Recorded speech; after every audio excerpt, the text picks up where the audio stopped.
Hello guys, in this lecture we are going to learn about introductory part of HVDC transmission system.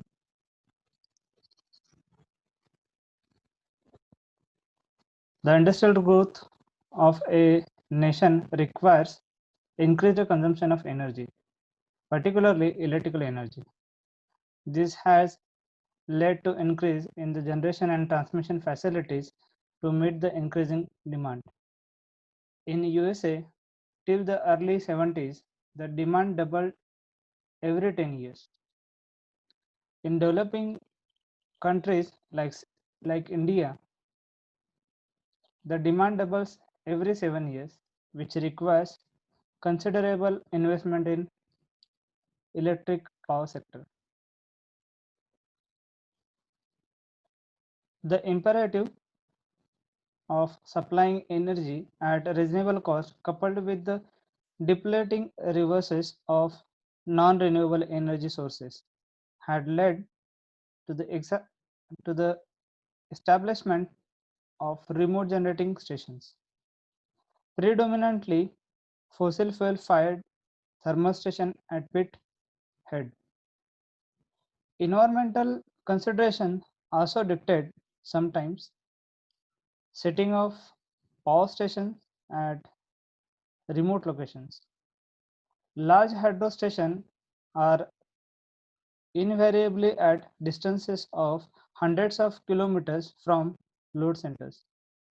The need to economize on costly investment in generation reverses sharing of benefits in utilizing variability in generation mixes and load patterns have given rise to interconnection of neighboring systems and development of large power grids.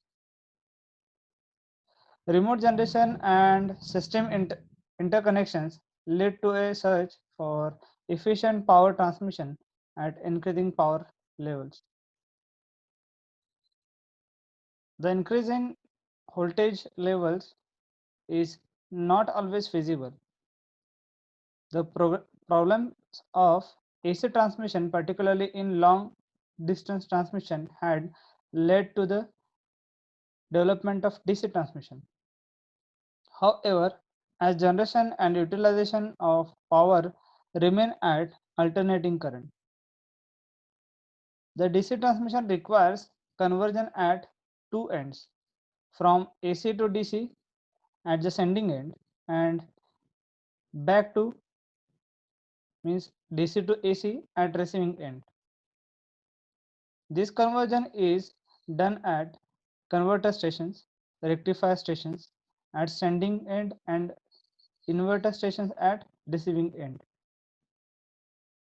The converters are static using high power thyristors connected in series to give the required voltage ratings. The physical process of conversion is such that same station can switch from rectifier to inverter by simple control action, thus facilitating power reversal. The HVDC transmission made a modest beginning in 1954 when a 100 kV 20 megawatt DC link was established between Swedish mainland and the island of Gotland. Until 1970, the converter stations utilized mercury arc valves for rectification. The successful use of thyristors for power control in industrial drives encouraged its adopting in HVDC converters by development of high power semiconductor devices. The device voltage rating is now in the range of 10 kilovolt and current rating up to 5 kiloampere for 125 devices. The highest transmission voltage reached is plus minus 600 kV.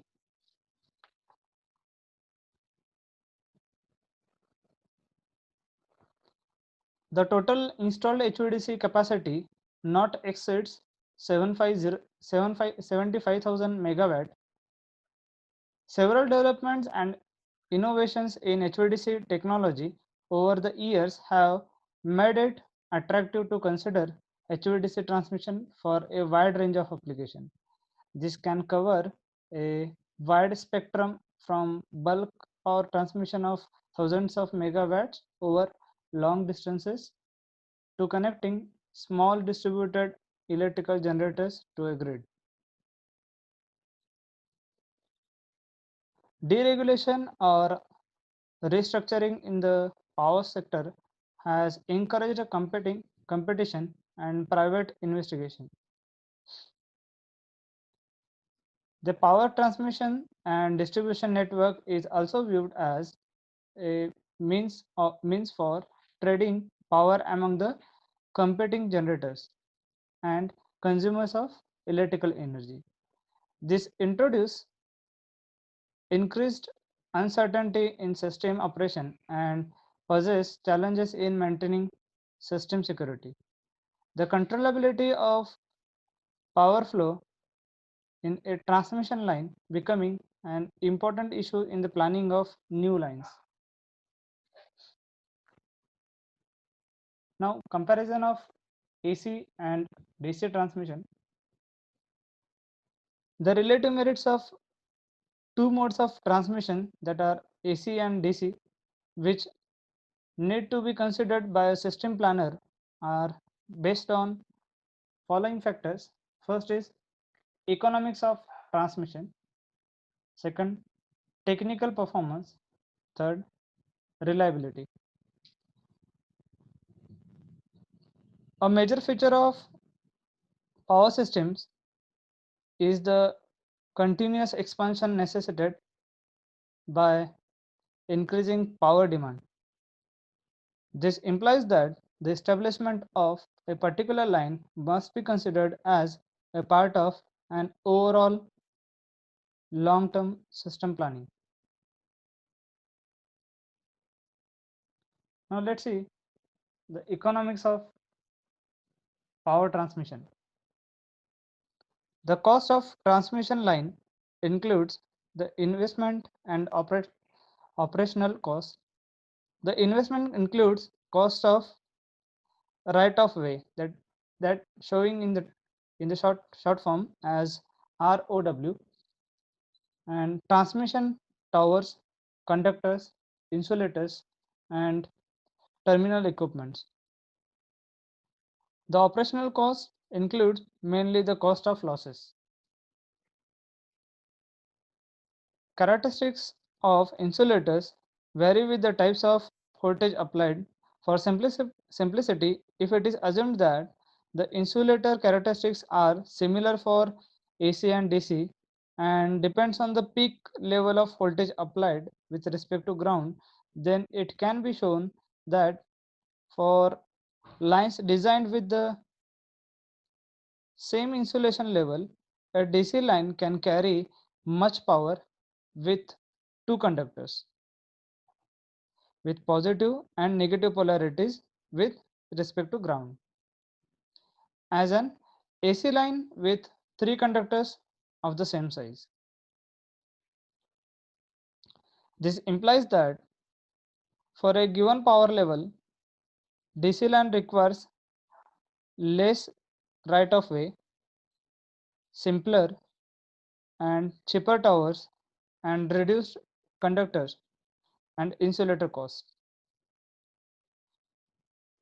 The power losses are also reduced with DC as there are only two conductors. About 67% of that for AC with the same current carrying capacity of conductors. The absence of skin effect with DC is also beneficial in reducing power losses marginally. The dielectric losses in case of power cable is also very less for DC transmission. The corona effect on DC conductors tends to the less significant than for AC, and this also leads to the choice of economic size of conductors with DC transmission. The other factors that influence the line costs are the costs of compensation and terminal equipment. DC lines do not require compensation, but the terminal equipment costs are increased due to the presence of converters and filters.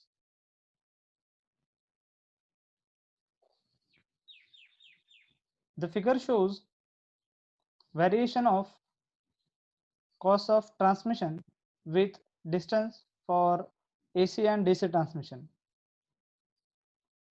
In this figure, you can see for AC transmission, as distance increases, cost also increases. As compared to AC, you can see for the DC as well, DC having initially a very high cost, but as distance increases, the cost is preferably less as compared to the AC system. This D point indicates it is nothing but break-even distance, the distance at which the cost of AC transmission and DC transmission becomes same. For distance less than break-even distance, AC tends to be economical than the DC and costlier for longer distances. The break-even distances can vary from 500 to 800 km in overhead lines depending on the per unit line cost. This is about the variation of the cost with the distance. Thank you.